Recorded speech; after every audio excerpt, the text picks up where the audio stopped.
When I was training in advanced rescue swimmer school, I got myself in a predicament.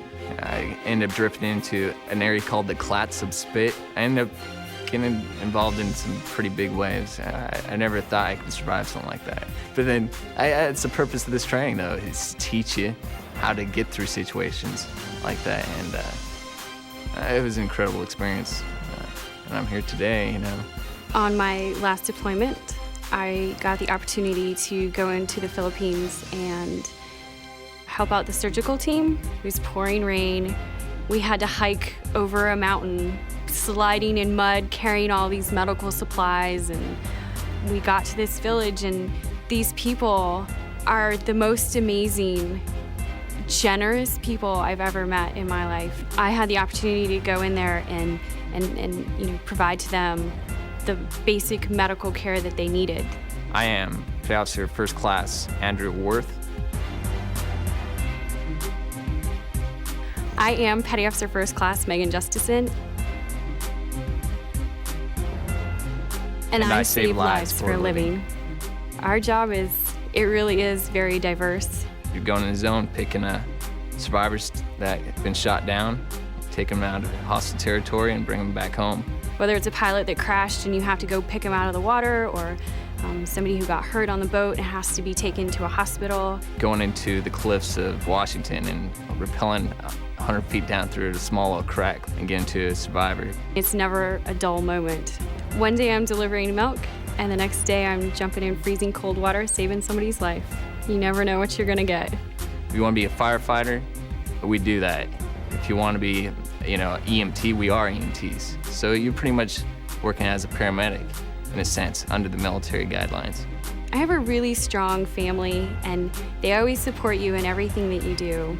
My brother was in the Army. He came back from boot camp just 180 out from what he was when he left. He was just the most professional, fun person, and he had just grown up so much, and so that really encouraged me to go into the military. From a young child growing up, I wanted to serve my country, and it all started with my grandfather, who served in the United States Navy. He saw the old pictures with the hats tilted sideways, and it just motivated me. It's a lot of physical training, swimming, running, and then once you graduate air crew school, you go on to rescue swimmer school. It's definitely tough. They want you to be the best, and they want to make sure that they're sending the best rescue swimmers out to the fleet. Our attrition rate is very high. It's 22% actually make it through it, which is a challenge, and it makes sense. It's incredibly mentally and physically challenging. We train in the worst conditions, and in the case that we try to set up scenarios that you may eventually get to later on. By the time you actually get to the fleet, you can pretty much handle any circumstance you may get yourself into. And by far, just the training alone, you're probably going to be in more extreme conditions while you're training than you ever get to in the real world. If you go into a rescue in a storm and you're not paying attention to the little things, then that could ultimately be somebody's life. If I'm not doing my job, if I'm not being the best that I could be, that could cause somebody else to fail.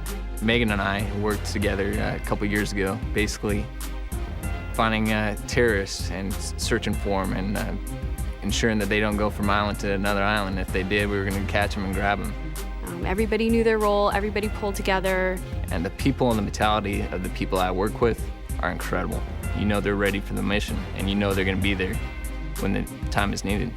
If somebody needs your help, you're the one that they're going to call. You're the one who's going to go out and save them, ultimately. You're their lifeline. I absolutely love my job.